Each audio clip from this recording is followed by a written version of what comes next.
So over here you can see that I have a video clip on my timeline, and if I were to go around and press the play button, you can see that the video is in a certain speed.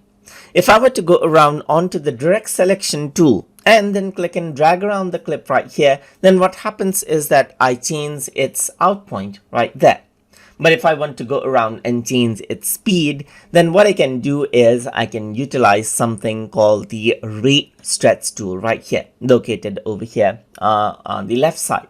So if I were to go around and click right here, then what happens is that I can go around and click and drag to make the video slower. Let me just go around and click and drag this. So what happens when I do that, it doesn't actually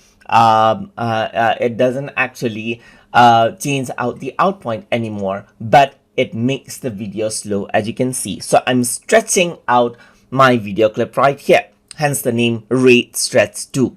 So I can go around and make it faster by squeezing these in together like this. So if I were to go around and squeeze in these video clips right here, then what happens is that it becomes faster right here, just like this, and I can go around and change around the speed accordingly.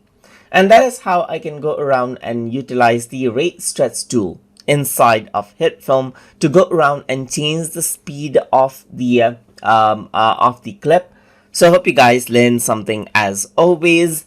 And as always, please like, comment, share, and subscribe.